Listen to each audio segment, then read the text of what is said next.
2015년 2월 8일 오전 하나님 말씀은 구약성경 욥기 32장 1절로 8절입니다.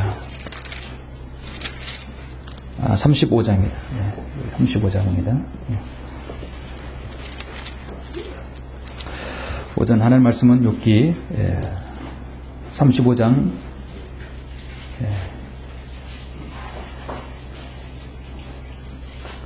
1절로 9절까지입니다.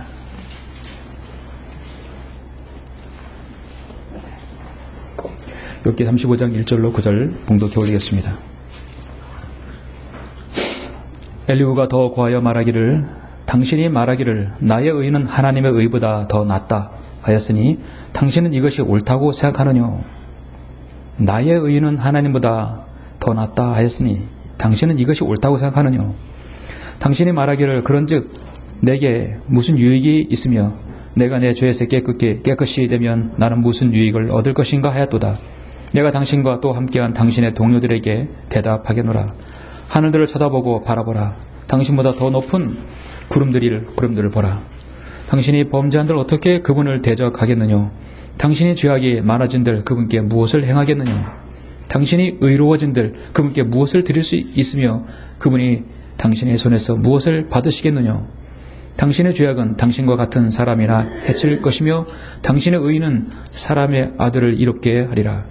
압제자들은 많은 압제로 압제받은 자들을 울부짖게 하며 압제받는 자들을 힘센 자의 팔로 인하여 부르짖는도다. 아멘. 9절까지입니다. 오늘은 이 욥기서를 통해서 심오한 주님의 말씀 우리가 듣고자 합니다. 잠시 말씀을 위해서 기도드리겠습니다. 지극히 존귀하시고 위대하시며 전지전능하신 아버지 하나님, 감사와 모든 찬양을 돌려드립니다. 낮고 낮은 이 땅에 죄악 가운데서 영원히 죽어서 지옥의 형벌을 당하고 파멸할 수 없는 저의 인생들을 우리 주 예수 그리스도의 위대한 보혈을 통하여 저희들 구원하여 주시고 이렇게 위대하신 하나님을 아버지 앞에 아버지 하나님 영과 진리로 경배드릴 수 있도록 특권과 이 귀한 은혜를 허락해 주심을 감사를 드립니다. 우리의 모든 의는 주님을 알기 전에 더러운 걸레와 같았습니다. 아무것도 치유될 수 없고 아무것도 해결할 수 없는 그런 존재였습니다. 이제 주님의 은혜로 하나님을 알게 되었고 하나님을 감히 아버지라 부를 수 있는 특권을 저희들에게 허락하셨습니다. 이 땅에서 저희들의 삶은 이제 오직 주님을 위한 삶이며 주님의 말씀에 순종하는 삶입니다. 오늘 이 말씀에 아버지 머리 숙인 모든 성도님들 주님께서 기억해 주시고 오늘 이 말씀을 통하여 자신의 섬김을 돌아보며 하나님의 뜻 가운데서 섬기는 모든 성도들이 될 수 있도록 주님 축복해 주시길 원합니다. 마귀가 틈타지 못하도록 막아주시고 온전한 가운데서 주님 경배될 수 있도록 인도하여 주십시오. 저의 입술을 주님의 영으로 관장해 주시길 원합니다. 주 예수 그리스도 이름으로 기도드렸습니다. 아멘. 오늘 오전 하나님의 말씀은 인간의 의에 대한 하나님의 다루심이라는 제목으로 설교하고자 합니다. 인간의 의에 대한 하나님의 다루심. 미국의 허먼이라는 한 노인이 고속도로를 운전하고 있었습니다. 한참을 운전하고 있는데 그의 부인으로부터 전화가 왔어요. 부인은 다급한 목소리로 말합니다. 허먼, 방금 뉴스에서 들었는데 280번 고속도로에서 차 한 대가 고속도로를 반대 방향으로 운전하고 있대요. 허먼, 당신도 정말 조심하세요. 허먼은 아내에게 말합니다. 알았어, 걱정 마라. 가다 보니까 한 대가 아니라 수백 대가 반대 방향으로 오고 있는 거예요. 여보, 안 되겠어. 이 한 대가 아니라 수백 대야. 반대쪽으로 그 많은 차들이 내 반대편으로 오고 있어요. 저는 그 이후에 어떻게 됐는지는 알지 못하겠습니다. 여러분 상상에 맡깁니다. 사람은요, 따로 자신이 잘못 가고 있는데 그것을 스스로 알아차리지 못하면서 오히려 다른 모든 사람들이 잘못됐다고 잣대에 맞추는 경향이 있습니다. 살아가면서 사람들은 자신 눈과 판단의 기준에 따라서 맞춰서 살아가게 됩니다. 내 생활의 기준이고 자신의 가치관이 기준이고 자신의 믿음이 기준이고 자신의 의가 기준인 것처럼 살아가기도 합니다. 그것이 설령 성경적으로 위배되더라도 자신의 의로 오르면 실행되는 것이 바로 오늘날 세상 사람들의 삶이죠. 오늘날 사탄에게 사로잡힌 극단적인 종교 광신자들이 바로 대표적인 것입니다. 자기들은 옳다는 것이에요. 다수가 아닌데도 끝까지 옳다고 고수하는 사람들 보면 참으로 안타까이 그지없습니다. 성경은 그 모든 것을 그걸 바로 인간의 의라고 말씀하고 있습니다. 다른 말로 자기의로 말씀하고 있습니다. 하나님의 의가 어떤 것인지를 모르는 무지한 인간은 자신의 생각으로 지식이 무엇인가를 정리시키면 그것을 하나님께서 인정해 주시리라고 믿는 것이 큰 착각이고 또 어리석음이죠. 인간의 어떤 의로도 하나님을 대적하는 자들은 성경은 마귀의 자녀라고 말합니다. 본래 진노의 자녀라고 말합니다. 이들은 하나님의 진리를 거역함으로써 자신이 마귀의 자녀인 것을 스스로 증명하고 있습니다. 이들은 그들 안에 하나님의 진리를 수용할 수 있는 영적인 여백이 없습니다. 진리의 가치를 모를 뿐 아니라 진리를 깨달을 수도 없고 실천할 수 없는 것입니다. 오히려 자신들이 진리를 믿지 않는 것을 당연시 여기고 마귀가 하나님을 대적하는 것과 똑같이 자신의 의로 하나님을 대적하고 있습니다. 하나님께서 제시한 이 땅의 복음과 진리, 복음의 진리를 많은 사람들이 거부하죠. 여러분 왜 거부하겠습니까? 자기가 믿고 있는 것이 옳다고 생각하기 때문에 거부하는 거죠. 여러분들은 참으로 하나님의 보석 같은 존재들, 지체들이에요. 여러분이 믿고 있는 것과 하나님께서 이렇게 말씀하신 것에 대해서 여러분이 나는 틀렸다. 나는 죄인이다. 하나님께 완전히 보복함으로써 여러분 하나님의 자녀가 된 것입니다. 많은 국회의원, 많은 재계들, 인사들, 많은 석박사들, 많은 이렇게 가진 사람들이 그들이 믿지 아니한다고 해서 우리는 그들을 따라갈 수 없는 것이에요. 어떤 자들이 믿지 아니하였다면 어찌하겠느냐. 그들이 믿지 아니하면 하나님의 신실하심을 무효화시키겠느냐. 성경은 결코 그럴 수 없다 하겠어요.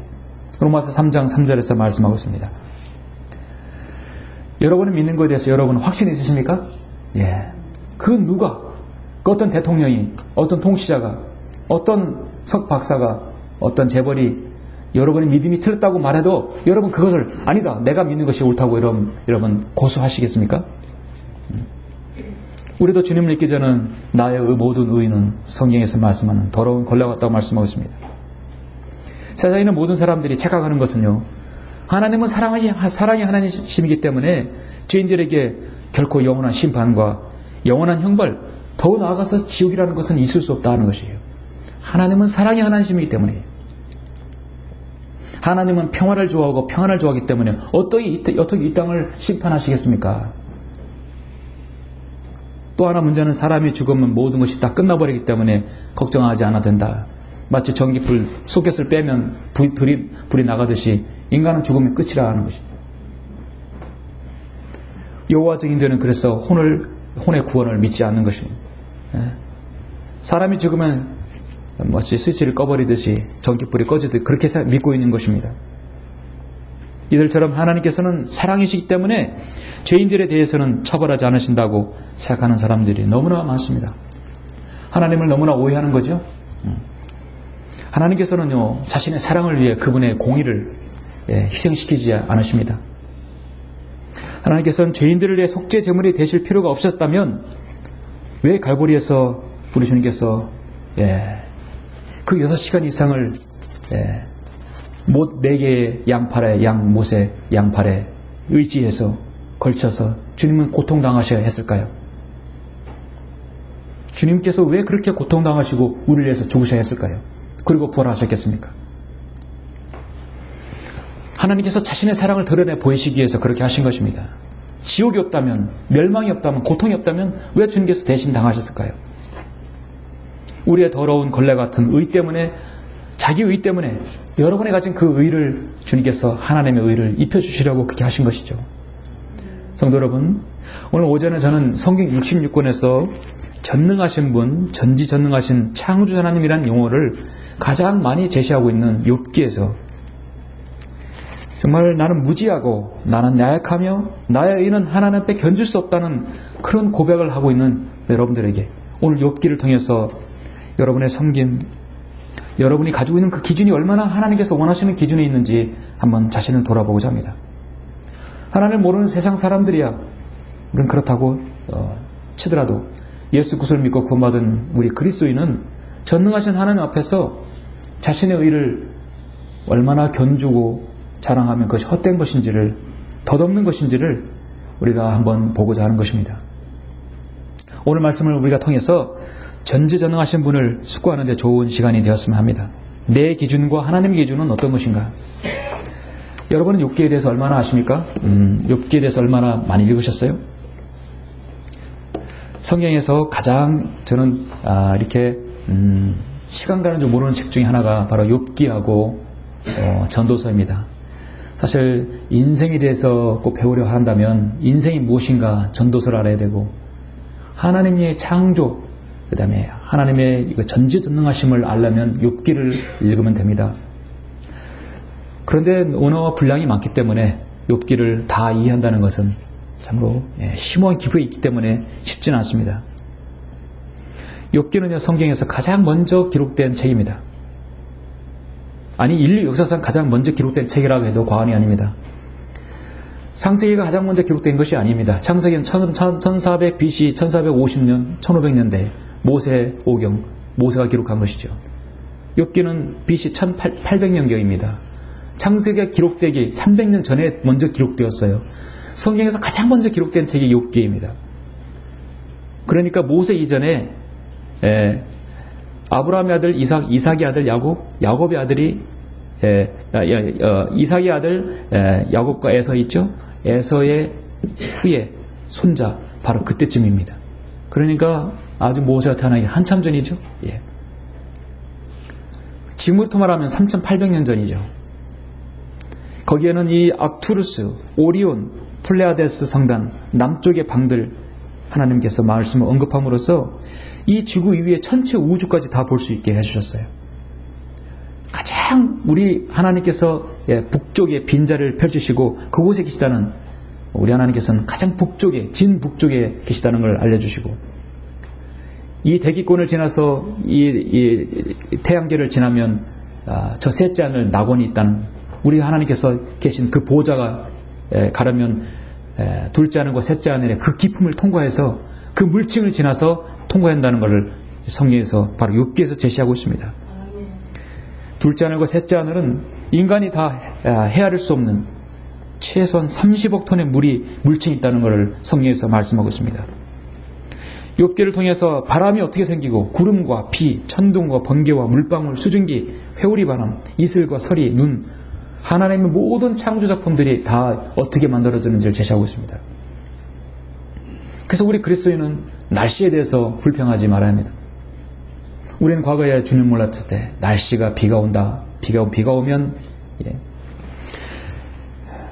또 눈이 오면, 날씨가 추우면 춥다고 우리는 불평할 수도 있어요. 그러나 전지전능하신 하나님을 아는 이상은 우리는 하나님께서 이렇게 펼쳐 놓으시고 하나님께서 관장하시는 이 자연계에 대해서는 우리는 불평하지 말아야 합니다. 자연의 섭리가 아니라 우리 그리스도인은 하나님의 섭리입니다. 오늘 욥이 살았던 시대는 바로 에돔, 바로 에서의 손자와 동시대의 인물이었습니다. 그러니까 족장시대라고 할 수 있죠. 욥기는 너무도 많은 광범위하고 깊은 주제를 다루고 있기 때문에 제가 1시간 동안 욥기를 다 다룰 수 없습니다. 제가 오늘 여러분에게 다루고자 하는 핵심은 인간의 의가 전지전능하신 하나님께서는 아무것도 아니라는 사실을 여러분에게 제시하는 것입니다. 문학작품, 문학인에 있어서도 욥기서는 최고의 시가서, 최고의 작품으로 뽑힙니다. 소설가 빅토르 이고는 욥기야말로 인간 지성의 가장 위대한 작품이다, 걸작품이라고 말한 적이 있는데요. 다시 그 말은 틀렸죠? 그는 한 작품으로서의 욥기를 봤어요. 여러분, 인간의 작품이 욥기입니까? 하나님께서 전지전능하신 하나님의 영감으로 기록되었다고 욥기에서 영감이 기록되어 있습니다.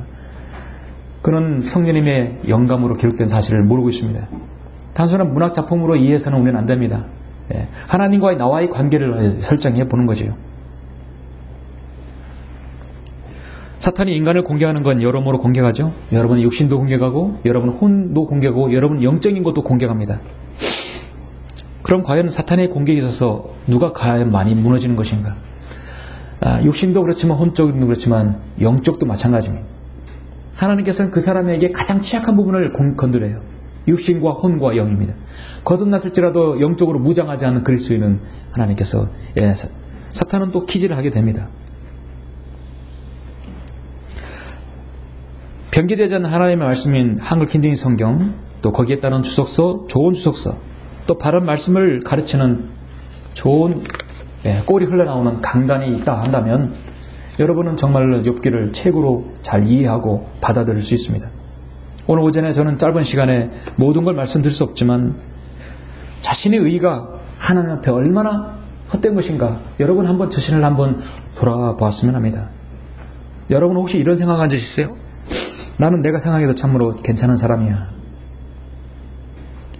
누구나 다 그렇게 생각한 적이 있었겠죠. 나는 내가 생각해도 정말 내 믿음이 괜찮아. 나는 내가 생각해도 하나님 앞에 선한 사람이야. 나는 내가 생각해도 꽤 똑똑한 사람이야. 나는 내가 생각해도 재능이 있는 사람이야. 나는 내가 생각해도 예술적인 사람이야. 나는 내가 생각해도 꽤 믿음 있는 사람이야. 그런데 그 순간 그 사람은 자신에 의해 사로잡혔다는 사실입니다. 욥기를 보는 순간 오늘 말씀을 제가 제시하는 그 말씀을 보는 순간 나는 주님 앞에 아무것도 아니다라는 사실을 우리가 시인할 수밖에 없을 것입니다. 그것 때 나의 더러운 의를 나 자신을 볼 때 하나님의 그 견고한 흔들리지 않는 그 위대한 하나님의 의를 우리는 볼 수 있습니다. 이 욥기는요 교리적으로 보면은 사실 먼 미래의 대환란에 갖다 놓을 수 있습니다. 욥기 42장은 이스라엘 민족이 대환란 때 42개월 3년 반의 극심한 고통 가운데 대환란을 겪을 것을 예표로 보여주고 있습니다. 영적으로는 거듭났지만 자신의 기준으로 하나님을 섬기는 것에 대해서 자기로 살아가는 모든 그리스도인에게 하나님 말씀을 통해서 일침을 주고 있습니다. 그 모든 것은 헛된 의다라는 것이죠. 제가 본론으로 여러분에게 말씀드리기 전에 욥이 과연 욥이 어떤 사람인지 잠깐 처음 접하시는 분을 위해서 제가 소개해드립니다. 여러분 욥기 먼저 1장 1절을 한번 보시죠.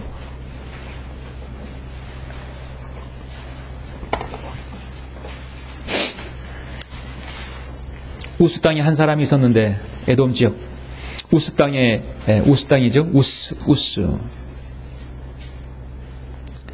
지금 말하자면 셀라 페트라 지역이 이스라엘 민족은 앞으로 대환란 때 셀라 페트라에서 하나님께 극적으로 부양을 받게 되죠.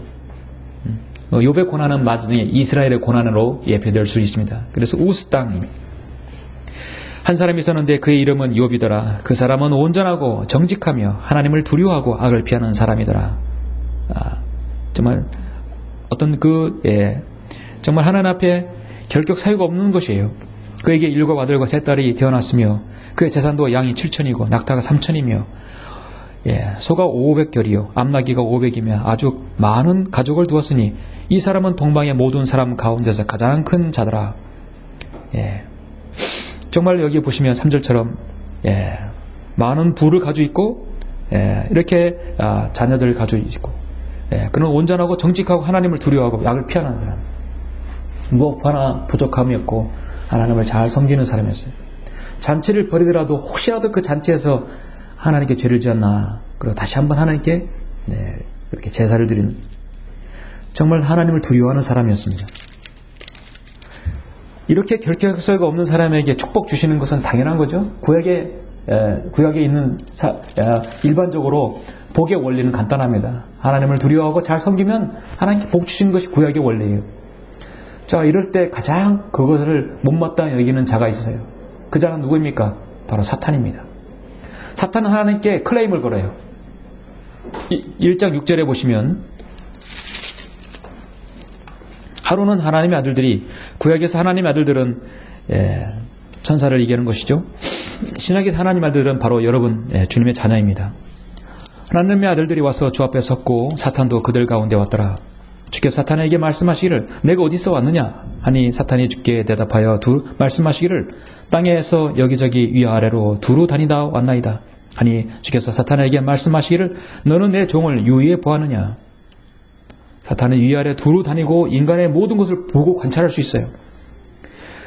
내 종 유업을 유해 보아하느냐? 세상에 그와 같은 사람은 아무도 없나니 내가 세상에서 대표할 수 있는 챔피언은 욥으로 내가 될 것이다.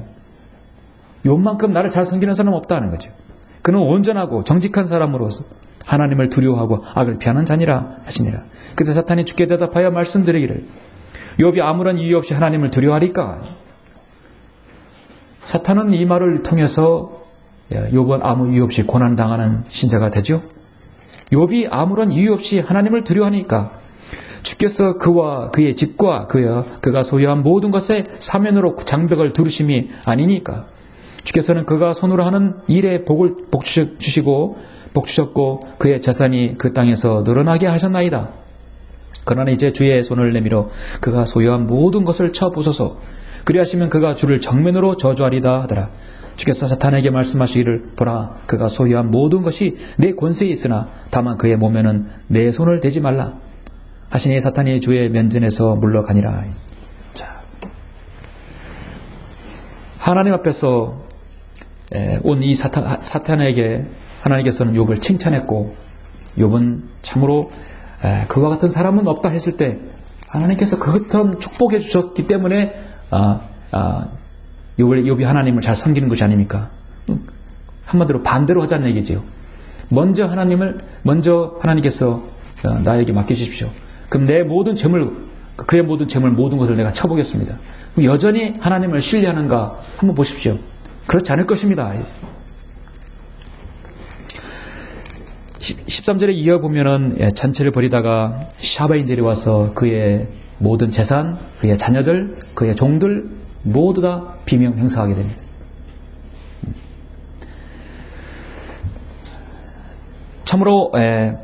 15절 이렇게 보시면 사베인들이 그것들을 덮쳐서 빼앗아갔고 정녕 칼날로 종들을 죽였으며 나만 홀로 피하여 주인에게 고하여 왔나이다. 17절에 보면 칼데인들이 샘을 진 낙타들을 덮쳐 끌고 갔고 정녕 칼로 종들을 죽였으며 나만 홀로 피하여 주께 고하여 왔나이다. 뿐만 아니라 그의 모든 자녀들은 다 죽었어요. 얼마간의 시간이 지났습니다. 이럴 때 욥의 고백은 무엇이냐면 21절에 보니까 내가 내 어미에 대해서 맨몸으로 나왔으니 내가 맨몸으로 그리 돌아가리다. 주신 분도 주시어 뺏어가신 분도 주시니 주의 이름을 송축하나이다. 자, 일단 하나님께서 이기셨죠. 그의 종들 자녀들 다 뺏어가서도 재산도 다 없어서도 욥은 여전히 주님을 신뢰했다는 것입니다. 사탄은 다시 하나님께 다시 한번 시도를 한 거예요. 너는 내 종 욥을 유해 보았느냐? 2장 3절을 보니까 그는 온전하고 정직한 사람은 하나님을 두려워하고 악을 피하는 자니라. 그와 같은 사람은 없다 했을 때 사탄은 다시 한번 하나님께 대꾸합니다. 사람의 피부를 바꾸니 정녕 사람이 자기 생명을 위하여 자기의 모든 소유를 주니라. 그러나 이제 주의 손을 내밀어 그의 뼈와 살을 치솟어 그리하시면 그가 정면으로 주를 저주하리이다. 주께 사탄에게 말씀하시기를 보라 그가 내 손에 있느니라. 다만 그의 생명은 남겨둘지니라. 여러분 인간의 생명은요 하나님께서 때로는 사탄에게 넘겨줄 수 있어요. 오전 성경 공부인데 고린도전서 5장 5절에 사탄에게 넘겨줄 수도 있다는 사실. 사탄에게 넘겨주면 사탄이 가만둘 것 같습니까? 너 생명도 네가 알아서 해라 하면 사탄은 그거를 자비와 때로는 하나님께서 주시는 그 사랑이 있겠습니까? 가차없이 바로 바로 죽음으로 보내는 것이죠. 사탄은 피도 눈물도 없는 것입니다. 단 그의 생명만 남겨두고 모든 걸 네 맘대로 해라. 그러므로 사탄이 주의 면전에서 떠나가 발바닥에서 머리끝까지 심한 종기로 욥을 치니 욥이 질그릇 조각을 가져다가 그것으로 자기의 몸을 긁고 제 가운데 앉아있더라. 가족이 죽고 그의 아내는 당신이 완전함을 간직하려느냐 하나님을 저주하고 죽으라 하고 저주하면서 아내는 도망가고 자녀는 다 죽고 재산은 다 불에 타고 종들은 죽고 세상에 욥과 같은 사람이 그와 같은 시련을 겪는 사람이 어디 있겠습니까? 그러나 영문을 몰았습니다. 그렇다도 욥은 하나님을 신뢰했습니다. 전혀 자신의 일에 대해서 불평하지 않았다는 사실입니다. 일반적으로 사람들은 욥을 이해할 때, 욥기를 볼 때 욥은 끝까지 주님을 신뢰했다고 생각합니다. 또 그렇게까지 믿고 있어요. 그건 1차원적으로 욥을 아는 것이고요. 오늘 하나님 말씀을 통해서 욥을 더 깊이 아는 방법이 바로 그 뒤에 있는 말씀들이에요. 욥은 정말 그렇게 해서 하나님께 자기 의를 가지고 하나님께 정말 인정을 받았는가 아닙니다. 정말 주님을 끝까지 신뢰해서 하나님께 칭찬을 받았는가? 그렇지 않다는 것입니다. 욥은 심지어 자신에게 온 고난에 대해서 사실 불평하지 않았어요. 불평하지 않고 자신이 나는 하나님의 의로운 사람이라고 자신이 생각했던 것입니다. 이 신약시대 우리 그리스도인에게는 많은 고난들이 있을 수 있죠. 여러분 어려운 고난들은 여러 가지 원인이 있습니다. 자신의 죄로 인한 고난도 있고요. 하나님께서 그 사람에게 복 주시고 시련을 줘서 그 사람의 믿음을 단련시키기 위해서 고난도 주시는 경우도 있습니다. 우리는 어떤 때 우리에게 갑작스러워 닥치는 어려움과 고난에 대해서 불평하기도 합니다.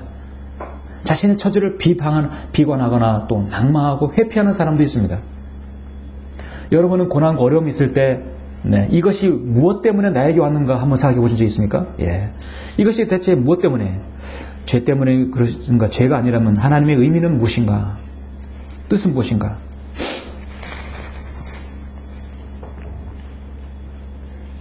가장 좋은 답변은 마태복음 11장 20절에 주님께서 말씀하시죠. 그러하옵니다 아버지시여.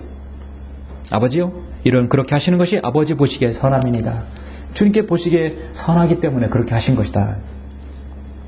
죄 때문에 그렇지 않다고 한다면 무엇인가 의미가 있는 것입니다. 사도 바울처럼 때로 실로 그리스도 예수 안에서 경건하게 살고자 하는 모든 사람은 박해를 받을 것이라고 했어요.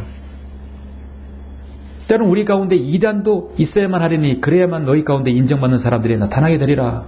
여러분의 믿음이 참 정금 같은 믿음인지 구별하시기 위해서 고난도 주실 때 있고 주님을 섬기는 데 있어서 박해도 받을 것이라고 약속했기 때문에 또 올 수도 있죠. 우리가 잘 분별해야 하는 것은 마귀의 공격과 방해를 받는다 하더라도 중요한 것은 우리가 어떤 경우에도 흔들리지 않아야 한다는 것이죠. 그렇죠? 욥은 흔들리지 않았어요. 야고보서 5장 11절에서 욥에 대해서 너희가 욥의 인내를 들었다고 욥을 말하고 있습니다.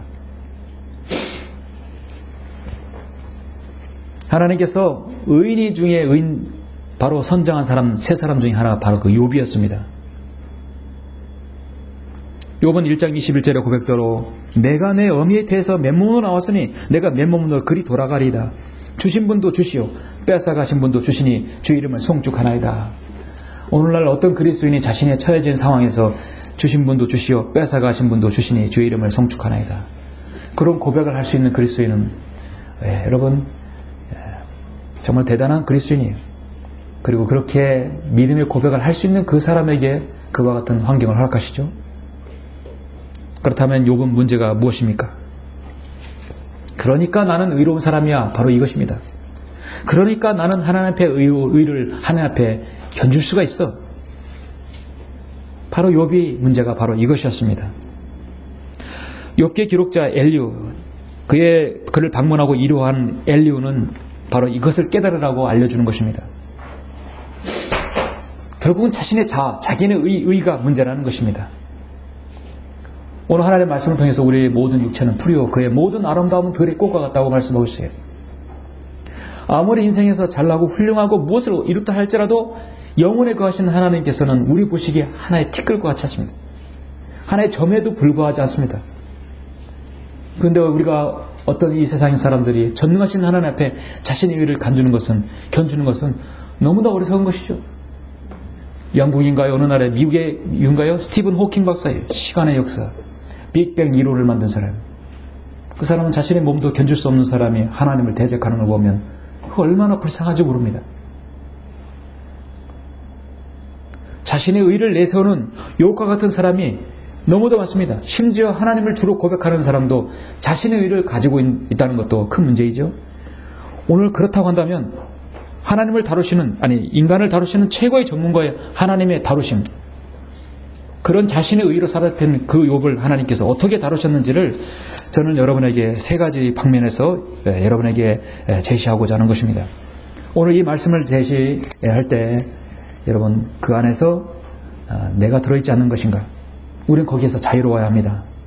인간의 의에 대한 하나님의 평가는 무엇입니까? 하나님의 다루시면 첫 번째, 인간은 죽기까지 스스로 완전하지 못할 것이라. 이것이 하나님의 평가입니다.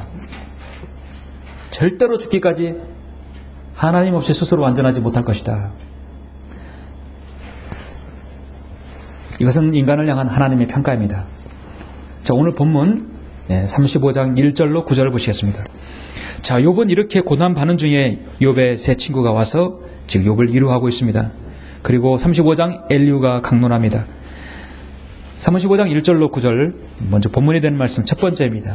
인간은 결코 죽기까지 스스로 완전하지 못할 것이다. 엘리후가 더 고하여 말하기를 35장 2절입니다. 당신의 말하기를 나의 의는 하나님의 의보다 더 낫다 하였으니 당신은 이것이 옳다고 생각하느냐? 이거 문제다 이거죠. 나의 의는 하나님보다 더 낫다. 당신이 말하기를 그런즉 내게 무슨 유익이 있으며 내가 내 죄에서 깨끗이 되면 나는 무슨 유익이 얻을 것인가 하여도다. 내가 당신과 또 함께한 당신의 동료들에게 대답하겠노라. 하늘들을 쳐다보고 바라보라. 당신보다 더 높은 구름들을 보라. 당신이 범죄한들 어떻게 그분을 대적하겠느냐? 당신이 죄악이 많아진들 그분께 무엇을 행하겠느냐? 당신이 의로워진들 그분께 무엇을 드릴 수 있으며 그분이 당신의 손에서 무엇을 받으시겠느냐? 당신의 죄악은 당신과 같은 사람에나 해칠 것이며 당신의 의는 사람의 아들을 이롭게 하리라. 압제자들은 많은 압제받는 자들을 울부짖게 하며 압제받는 자들은 힘센 자의 발로 인하여 부르짖는도다 하시오. 하나님께서는 이스라엘 민족이 배교할 때 누구 들어서 패망케 했습니까? 바빌론을 들어서 느부갓네살 왕을 통해서 그랬어요. 그럼 느부갓네살 왕이 의로워서 하나님께 쓰신 것인가? 그렇잖아요. 하나님께 도구로 쓴 거예요. 느부갓네살 왕은 내가 이룩한 이 위대한 바빌론이 아니냐 하늘 앞에 높아졌을 때 하나님께서는 바빌론 느부갓네살을 미쳐버리게 했어요. 광야에 뭐라고 그랬어요? 다시 깨달았을 때 다시 왕궁으로 돌아오게 했습니다. 바빌론을 고면했던 하나님께서 메데 페르시아를 들어서 바빌론 멸망케 했어요. 다리오 왕, 코레스 왕 결국 교만해져서 하나님께서 그리스를 들어서 메데 페르시아를 멸망케 했어요. 그리스가 교만하자 하나님께서는 로마를 통해서 그렇게 하셨어요. 하나님께서는 끊임없이 로마 그러니까 나중에 독일을 들어서 독일의 패만하게 하나님께서 연합군을 통해서 하나님께서는 그 민족을 그렇게 의롭게 보셔서 그 민족을 쓰신 게 아니라 이 민족의 악함을 하나님께서 도구로 쓰신 것이에요. 당신이 범죄한들 어떻게 그분을 대적하겠느냐? 당신이 죄악이 많아진들 그분께 무엇을 행하겠느냐? 당신이 의로워진들 그분께 무엇을 드릴 수 있겠느냐? 인간은 하나님을 향한 그 의를 내세울 수가 없습니다. 성경은 모든 사람에게 말씀합니다. 의인은 없나니 없도다. 한 사람도 없도다. 깨닫는 자도 없고 하나님을 찾는 자도 없도다. 모두가 탈선하여 함께 무익하게 되었으며 선을 행하는 자가 없으니 없도다. 한 사람도 없도다. 그러므로 하나님의 의를 힘입지 않고는 의로워질 수가 없는 것이죠. 어리석은 자는 항상 말합니다. 하나님은 없다. 하나님은 없다. 시편 114편에서 그들에게 이렇게 말씀합니다. 그들은 부패하고 가증한 일들을 행하였으니 선을 행하는 자가 아무도 없도다. 주께 하늘에서 사람의 자손들을 내려다보시어 깨닫는 자와 하나님을 찾는 자가 있는지 보려 하셨으나 그들은 모두 곁길로 갔고 그들이 모두 함께 더럽게 되어 선을 행하는 자가 없으니 없도다. 한 사람도 없도다. 죄악을 행하는 자들은 모두 지식이 없는가? 그들이 빵을 먹듯이 내 백성을 먹으며 주를 부르지 아니하는도다. 하나님께서는 지금도 세상을 쫙 내려다보고 계십니다. 하나님은 없다고 하는 사람들 보실 수 있고 의인은 없나니 없도다. 한 사람도 없도다. 그것을 시인해서 예수 그리스도를 주로 고백하는 사람도 보실 겁니다. 인간의 모든 가지고 있는 하나님 앞에서 그 의는 하나님께서는 정확하게 그건 더러운 걸레와 같다고 말씀하고 있습니다. 여러분 하나님의 표현이 너무도 여러분 재밌지 않습니까? 우리의 모든 의는 더러운 걸레와 같다. BC 720년에 주님께서는 걸레와 같다고 했어요. 걸레는 옛날에는 우리나 동일한 것이죠. 걸레는 빨아도 걸레니까요. 아무리 자신의 의를 내세우고 자신의 의를 죄를 해결해 보고 하자 해도 그것은 걸레와 같다는 것입니다. 욥기에서는요, 인간의 모든 행위, 인간은 모두 하나님께서 부정적으로 말씀하고 있어요. 너의 의는 아무리 올라가도 하나님 의에 견줄 수 없고 비길 수 없다는 것이에요. 욥기 4장 17절에 보니까 죽을 인간이 하나님보다 의롭겠느냐, 사람이 자기의 창조보다 더 순결하겠느냐, 보라 하나님은 자기 종들에게 신뢰를 두지 아니한다 했어요. 그의 천사들도 우둔하다고 책망하시나니 좀 앞에서 부서져 버리는 먼지에 기초를 둔 진흙집에 사는 자들은 얼마나 덜 신뢰하겠느냐. 여러분 잠시 욥기 27장을 계속해서 보시죠.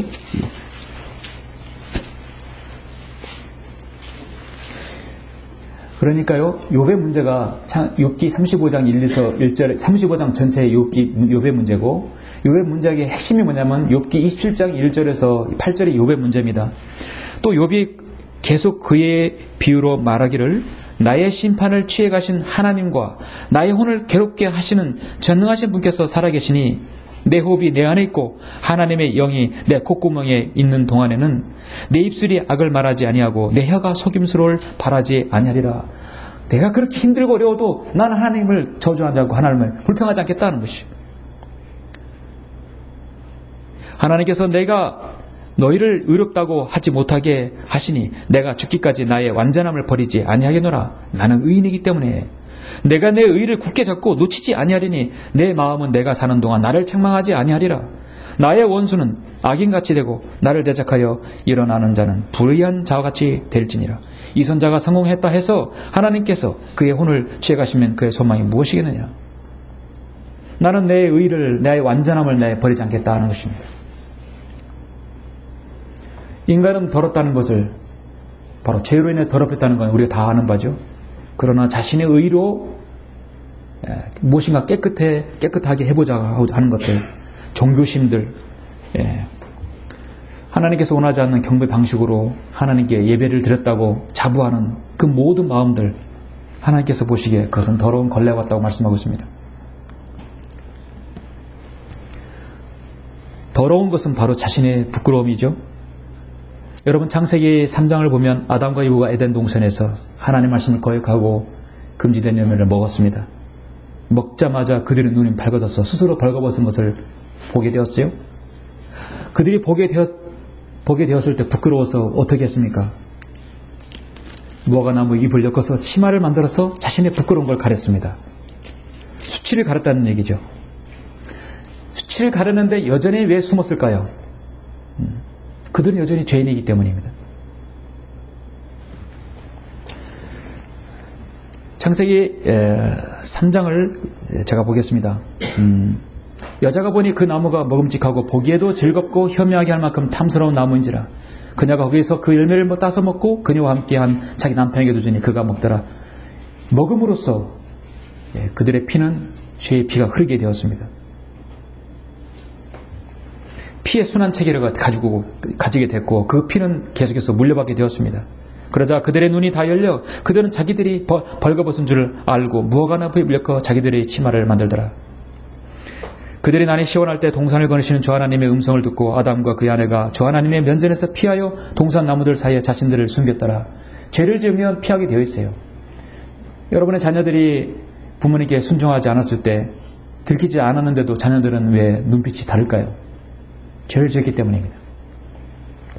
어린 아이가 어떻게 언제부터 예수님을 영접하고 구원받았는지 아십니까? 자신이 수치를 알 때입니다. 벌거벗게 됐을 때 그들이 자신의 부끄러움과 수치를 알 때는 건 죄인임을 안다는 얘기거든요.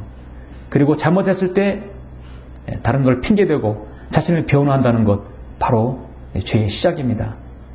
그럼 그때부터 예수님 전하고 복음을 전해야 돼요. 자신의 자녀에게 복음을 전하는 가장 중요한 책무가 바로 부모에게 역할입니다. 그렇죠? 어려서부터 전해야 되는 것입니다. 하나님께서 찾았습니다. 내가 동산에서 하나님의 음성을 들었으나 벌거벗었으므로 두려워 숨어나이다. 하나님께서 말씀하시는 건 내가 벌거벗었다고 누가 말해줬더냐?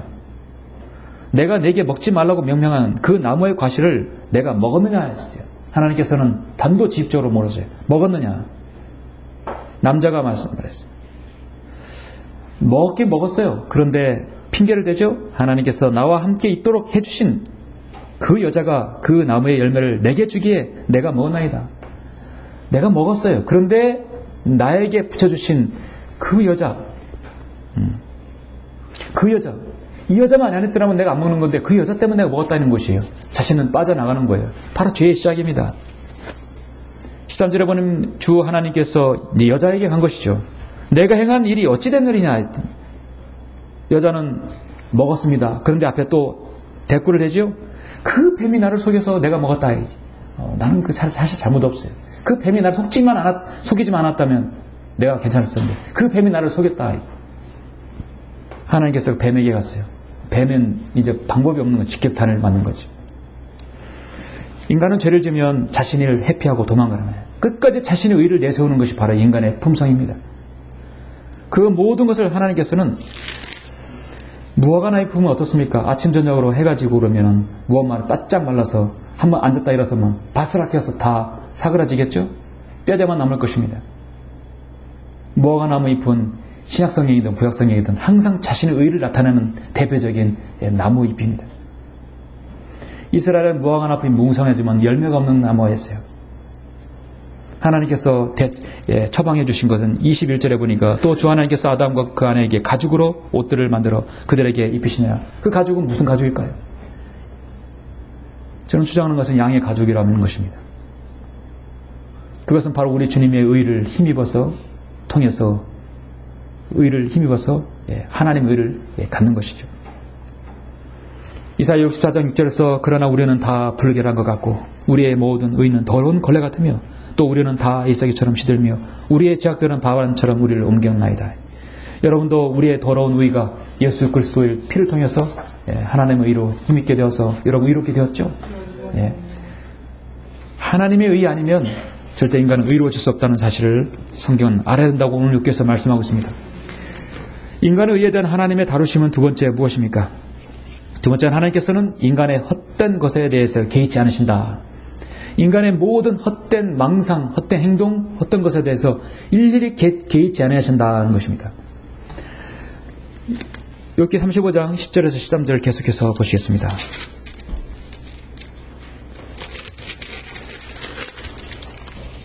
(35장 10절에) 보시면 그러나 나를 지으신 분 하나님 즉 밤에 노래를 주시는 분은 어디 계시며 우리를 땅의 짐승들보다 더 가르치시고 우리를 하늘의 새들보다 더 현명하게 만드신 분이 누구신가 하고 말하는 자가 한 사람도 없도다. 거기서 그들이 부르짖으나 아무도 대답해 주지 않는 것은 악인들의 교만 때문이라. 하나님께서는 헛된 것은 결코 듣지 아니하시며 전능하신 분께서는 그것을 개의치 아니하실 것이라. 세상과 철학과 과학 모든 헛된 것들은요 하나님과 무관하다는 것입니다. 하나님께서 일일이 이것저것 가르쳐줘서 죄를 가르쳐준 것이 아니었다는 것입니다. 하나님께서는 어떤 죄인들에게도 내려지는 복과 저주에 대해서 일일이 인간에게 말하고 동의를 구하고 그 정당성을 주장하는 분이 아니십니다. 전능하신 하나님께서는 자연계와 인간관계에 있어서 인간에게 평가받는 분이 아니십니다. 왜냐하면 만물의 주관자이고 만물의 창조주이시기 때문입니다. 죄인들에 대해서 이렇게 해라 저렇게 해라 그들의 모든 과학과 철했던 헛된 말장난과 거짓돼 일컫는 과학의 반론 하나님께서 일일이 대꾸하지 않으신다는 것이죠. 그래서 사도 바울도 디모데전서 6장 20절에서 오 디모데야 내게 맡겨진 것들을 지키고 비속하고 허용된 말장난과 거짓돼 일컫는 그러지는 과학의 반론을 피하라. 일일이 대꾸할 필요가 없다는 것이에요. 이미 하나님을 거절하고 마음에 두길 싫어하는 사람은 이 마음에 작정하고 있기 때문에 거기에 대해서 일일이 대꾸할 필요가 없어요. 성경은 헛된 것에 대해서는 듣지 않으신다는 말씀하고 있습니다. 신명기 10장 17절에서도 이는 주 너희 하나님은 신들의 하나님이시며 주들의 주시며 위대하신 하나님이시며 능하시고 두려우신 분이시며 사람의 외모를 개의치 아니하시고 뇌물을 받지 아니하신다 말씀하고 있습니다.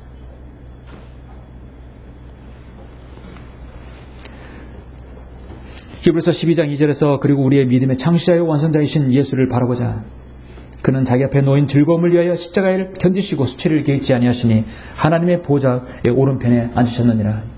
다만 하나님께서는 자신의 의를 내어놓고 하나님의 의를 찾을 때, 자신들을 시인하고 주님을 받아들일 때 그 사람에게 관심이 있어 하시는 것이죠. 죄인이 가야 할 길은 멸망과 영원한 불못이기 때문에 일일이 하나님께서 그에게 말씀하시지 않으시죠. 때론 하나님께서는요, 자신이 진리의 편에 서서 흔들리지 않으시는 분이십니다. 주의 말씀은 영원히 견고하게 세워졌다고 시편 119편에 말씀하고 있죠. 이 말씀은 뭐냐면 하나님의 진리는 인간에 의해서 세워지고 인간에 의해서 보호받는 분이 아니라는 사실입니다. 여러분, 이 하나님의 말씀은 우리에게 주어졌어요. 우리가 이 말씀을 지키고 우리 말씀을 우리가 준행하고 또 성경대로 믿고 실행하는 사람들이에요. 그렇다면 이건 우리 아니면 안 된다는 사실을 그렇게 여러분 가진 것도 중요하지만 그건 사실 교만한 자기의도 하나인 것입니다. 이걸 만약에 우리에게 안 맡겼으면 여러분은 이걸 교만한 마음으로 이거는 우리 아니면 안 된다는 마음을 가지고 계신다면 하나님께서는 우리 말고 다른 사람에게 맡길 수도 있다는 사실이에요. 우리는 오히려 나를 구원하시고 이 진리를 알게 해주시고 나 같은 인생을 통해서 이 하나님의 말씀을 읽고 실행할 수 있다는 것에 대해서 여러분 감사를 드려야 할 것입니다. 그렇죠? 나 아니면 안 된다. 선상천하 유아독전. 나밖에 하면 안 된다. 그것이 바로 마귀적인 생각이에요. 하나님께서는 자신의 그 진리를 받아들이는 사람에게 맡겨주십니다. 그러나 교만할 때는 그걸 하나님께 촛대로 옮길 수도 있어요. 인간에 의해 대한 하나님의 다루심은 세 번째는 무엇입니까? 마지막 세 번째 단락이죠. 세 번째는 마지막 가장 중요한 부분입니다. 자신의 심판을 무효화시킬 수 없다는 거죠. 하나님께서 심판하시는 부분에 대해서는 어느 누구 인간도 이해를 갈 수 없다는 것이에요.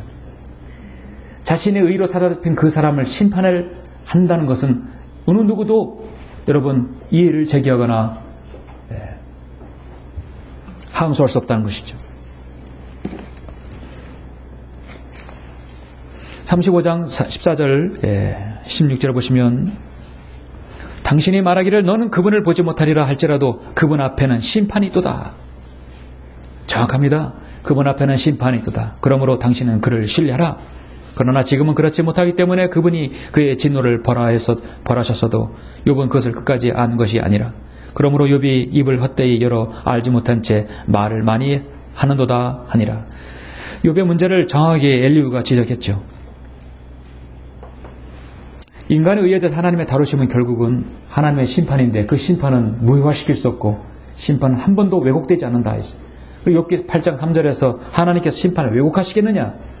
아니면 전능하신 분이 정의를 왜곡하시겠느냐? 결코 그렇지 않다는 것입니다. 여러분 40장 8절에 한번 잠깐 더 보시면 중요한 말씀이죠. 내가 나의 심판을 무효화시키느냐? 내가 나를 정죄함으로써 내가 의롭게 되려느냐? 이것이 하나님께서 욥에게 말씀하시는 거예요. 내가 나의 심판을 무효화시키려느냐? 내가 나를 정죄함으로써 내가 의롭게 되려느냐? 너의 의의가 나보다 더 뛰어날 수 있겠느냐? 하는 거죠.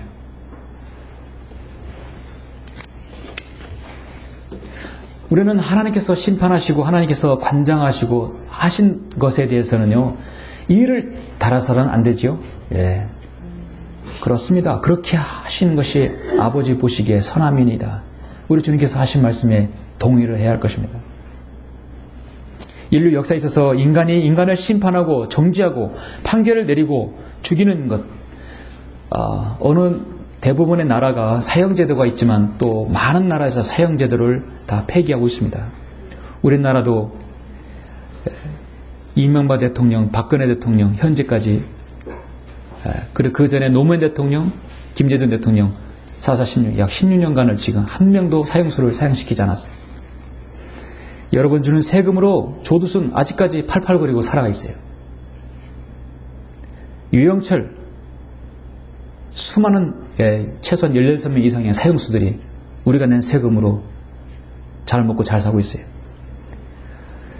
이 땅의 법에 사형 판결을 내렸으면, 사형 언도를 내렸으면 집행을 해야 될 거 아니에요. 왜 집행을 안 하는 것이에요? 저는 이명박 대통령이 마지막 재임 기간 마지막 직전에 청와대에 저는 편지를 써서 그 편지가 뭐 도착했는지 안 했는지 몰라도 현재 있는 사형수를 다 사형시키라. 나는 성경 믿는 목회자다. 그것이 당신이 이 땅에서 가장 치적 중에 하나가 될 것이다. 제가 그렇게 했어요. 근데 뭐 들은 적도 안 하죠. 얼마나 많은 사람들이 이명박 대통령의 돈을 뭐 어떻게 하고 자원외교니 국정감사니 뭐 그런 말이 나옵니까? 가장 좋은 지적 중 하나는 이 땅에 있는 사형수를 사형 집행을 시켜야 합니다. 그들에 의해서는 피가 울부짖고 있는 것이에요. 그러나요, 나라에서 국가에서 사형제도를 만들었을 때 사형을 허용하시면 하나님께서 허용하시는 것에서만 해야 합니다.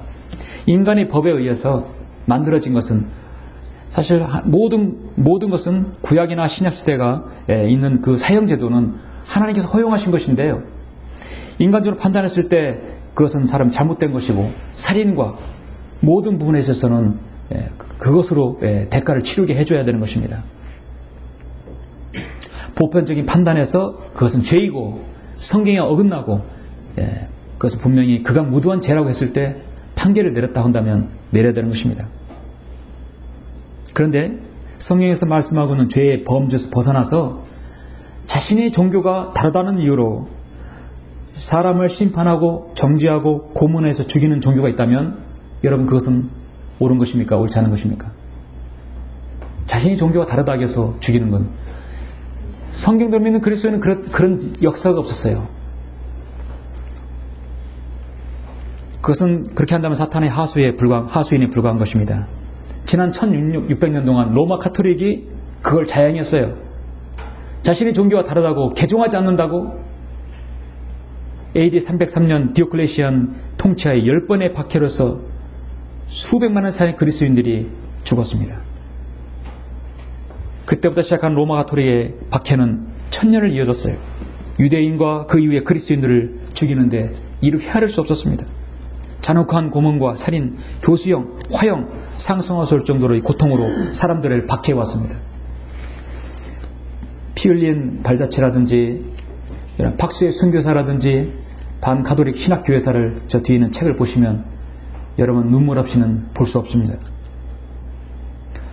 오늘날 21세기는 로마 가톨릭이 수면 아래로 잠겼어요. 세상에서는 평화를 가지고 사람들에게 평화를 날립니다. 정말 평화를 날리는 정말 좋은 종교라고 사람들은 생각합니다. 12억 가까이 되는 인구가 가톨릭이에요. 로마 가톨릭이 드러내놓고 자신의 종교를 개종하지 않으면 죽이는 그런 시대는 이미 이제 지났죠. 그러면 어떤 시대가 왔는가? 로마 가톨릭이 수면 아래로 있을 동안에 그 역할을 대신하는 자들이 집단이 있어요. 그것이 바로 사탄의 장자인 이슬람, 마호메드, 바로 극단주의 테러 분자들입니다. 오늘날 이슬람교는 12억에 로마 가톨릭보다 인구가 더 많아요. 이 땅에 7명 중에 1명이 바로 무하마드를, 알라를 신으로 섬기는 사람들입니다. 사탄의 걸작 중에 걸작이 바로 이슬람교죠. 이들은 과거 암흑시대 동안 로마 가톨릭에 자행했던 모든 침략과 점령과 살인과 납치, 고문을, 처형을 지금 일삼고 있습니다. 자신과 종교가 다르다면 죽여도 된다는 것을 그들은 말합니다. 저는 지난주에 경악을 금치 못할 뉴스를 생생하게 보았습니다. 여러분도 보았을 것입니다. 전 세계의 가장 골치 아픈 광기의 테러 집단인 이슬람 국가 IS가 무차별적으로 납치한 포로들을 처형함으로써 국제사회의 비난을 받고 있어요. 그들은 모술을 비롯해서 이라크 주요 도시를 점령한 가운데 전 세계에 공포를 몰아넣고 있습니다. 처음에 알카에다가 충성을 다짐하고 밑에서 기관이 있다가 지금 완전히 독립을 했죠. 시리아와 이라크 한 지역을 점령해서 그 지역에서 이슬람 국가, 우리말은 이슬람 국가인데요. 이슬람 스테이트, 줄여서 IS라고 합니다. 이 IS 무장대원들은요, 가장 침무하고 잡으면 죽이는 것이 바로 그리스도인입니다. 그리스도인 가정에는 붉은색 잉크를 표시해서 곧 죽이러 오겠다고 표시도 해놓습니다. 지난주는 IS가 일본인 2명을 살해하고 또 많은 유명인 사람들을 인질로 참수했죠. 그리고 12월에 시리아 항공에서 미국과 같이 임무 도중에 추락한 IS에 상표된 알카스베 중위, 요르단 전투기 조종사 알카스베 중위가 전 세계가 보는 앞에서 산채로 화형을 시켰습니다. 극심한 비만과 함께 고통 속에서 몸부림치고 타 죽는 모습을 전 모든 사람들이 처참하게 죽는 모습을 생생하게 지켜보았습니다. 저는 제가 지금까지 살면서 그렇게 생생하고 잔혹한 그런 죽어가는 장면은 처음 보는 것 같습니다. 너무너무나 충격을 받고 정말로 이들은 사탄의 장자들이구나. 이 장면은 어린이나 노약자는 정말 보지 말아야 된다고 봅니다. 이런 마음이 약한 사람들은 정말 안 볼 것을 권유합니다. 지금도 인터넷에서 떠돌아다니는 걸 보면 살아있는 사람에게 휘발려다가 점화시켜서 울부짖고 타 죽는 모습을, 그것을 전 세계 모든 사람들이 지켜보는 가운데 사형시켰다. 그 모습을 본 저는 지금도 지옥에서 고통받고 울부짖는 사람들의 그 모습이 연상됩니다. 얼마나 고통스럽겠습니까? 인간이 가지고 있는 가장 잔악한 방법으로 그들은 사탄의 하수인의 역할을 합니다. 스스로 우리가 심판하겠다는 거예요. 알라에게 거부한 자는 우리가 심판하겠다는 것입니다. 알라는 위대하다, 믿지 않으면 죽여도 된다는 식으로 심판자 역할을 자청합니다. 이슬람은 오늘날 21세기의 사탄의 걸작 중 하나이고, 로마 카톨릭과 이슬람과 일루미나이트는 사실 지하 조직으로 사실은 결탁되어 있어요. 다 하나예요. 우리 하나님께서는 그러한 지옥의 갈자를 때론 민수기 16장에서 하나님 모세에게 반역한 자들을 산채로 지옥에 던져버리는 적도 있었죠. 민수기 16장에 보면 만일 주께서 새로운 일을 행하시어 땅에 그 입을 벌려 그들과 그들에 속한 모든 것을 삼켜버리면 그들이 산채로 구렁으로 내려간다 했어요. 요한계시록 19장 20절에도요. 산채로 하나님께서 불못에 던져버린다 했어요. 이제 주님께서 오시면 그렇게 하실 것입니다. 그 짐승이 잡히고 짐승 앞에서 기적들을 행하던 거짓 선자도 그와 함께 잡혔으니 그 짐승과 더불어 그 짐승의 표를 받는 자들과 그 형상이 경배한 자들을 속이던 자라. 이 둘은 유황으로 불타오는 불못에 산채로 던져지더라.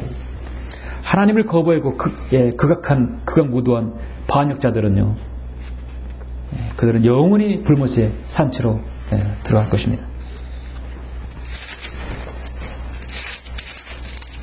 욥기 34장 12절을 보면은 정녕 진실로 하나님께서는 악을 행치 아니하시며 전능하신 분은 심판을 왜곡하지 아니하시리라. 주님은 심판을 절대 왜곡하지 않으십니다.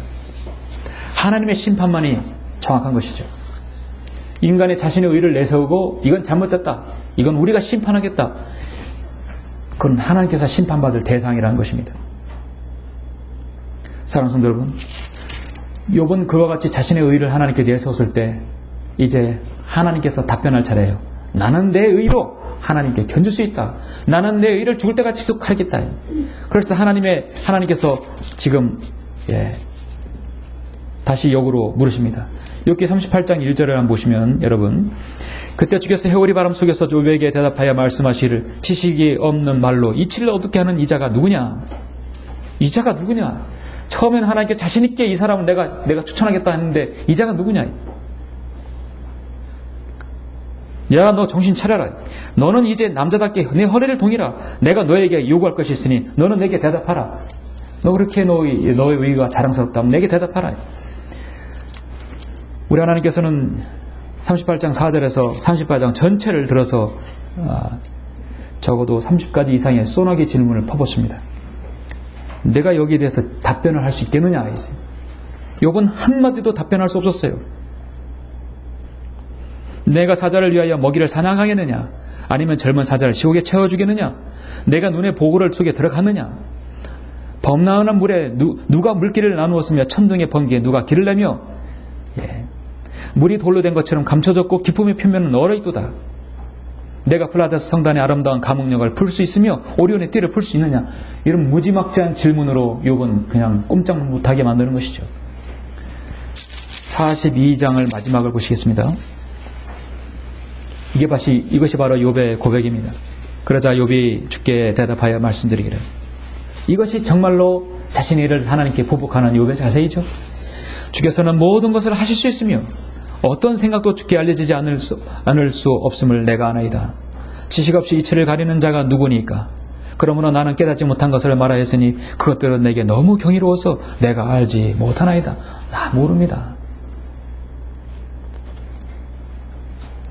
내가 간구하오니 들으소서. 내가 말하겠나이다. 내가 주께 묻겠사오니 나로 알게 하소서. 나 몰라요. 주님 말씀해 주십시오. 내가 주께 대하여 귀로만 들었사오나 이제는 내가 눈으로 주를 보나이다. 그러므로 내가 나를 미워하고 티끌과 재 속에서 회개하나이다. 그는 자신의 하나님을 신뢰했던 것에 대해서 너무도 자랑스럽게 여겼지만 결국은 나는 그것조차도 주님 앞에 나의 의로운 것이다. 나의 의다는 것이죠. 욥이 답변할 차례에서 욥은 남자답게 대답하지 못했어요. 이건 우리 모두가 고백해야 할 여러분의 고백입니다. 그렇죠? 주께서는 모든 것을 하실 수 있으며, 주께서는 황무지에서 개간할 수 있는 능력을 주시고, 아무것도 없는 곳에 주님께 잘하게 하실 수 있습니다. 어떤 생각도 주께 알려지지 않는음을 내가 아나이다. 나는 깨닫지 못한 것을 말하였으니 그들은 내게 너무 경이로워서 내가 알지 못하나이다. 이것이 바로 욥의 고백입니다. 욥의 비애는 죄로 인한 것이고 이런 것이 아니고 가족과 슬픔, 이별과 자신의 몸의 고통 때문에 비애를 느낀 것이 아니었어요. 지금 자신이 하나님 앞에 얼마나 내가 교만한 존재이고 자신의 의로 살아본 존재임을 이제야 알았던 것입니다.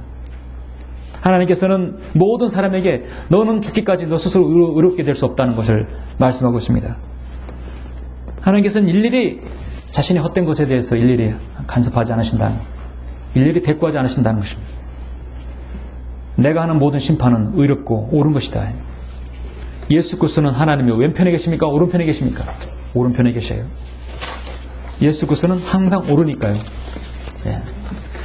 내 생각과 하나님의 생각이 틀리면 나는 무조건 마귀 편에 선 것이에요. 그렇죠? 100%예요. 결론적으로 사탄은 때론 나 자신의 의의를 통해서 나 자신이 키질을 하게 만들어요. 그러니까 사탄이 계속해서 키질을 해서 그리스도인이 고통받게 만드는 것입니다. 그것이 바로 욕심의 핵심입니다. 거기에서 욥이 넘어갔어요. 내가 이렇게 하나님을 신뢰한다. 나는 하나님 앞에 의인이야. 그것이 하나님까지 높아졌다는 것입니다. 하나님께서 아무리 나를 치시고 가족과 재산을 가져가도 나는 주님이 여전히 주님을 신뢰하라. 왜냐하면 나는 의인이니까. 역시 나는 의인이야. 나의 의는 하나님과 견줄만 해. 이것이 바로 욥의 문제였던 것입니다. 내가 의인에게 그가 반드시 살리라고 말했는데도 그가 자신의 의를 신뢰하고 죄악을 저지르면 그의 모든 의는 기억되지 아니하고 그가 저지른 그의 죄악으로 인하여 그가 죽을 것이라. 주님께서는 늘 의에 대해서 우리 판단하십니다. 우리가 예수 그리스도의 의를 힘입어서 구원받았고 또 그의 의를 통해서 살게 되죠. 우리는 주님의 의 아니면 세상에서 자랑할 것이 아무도 없습니다.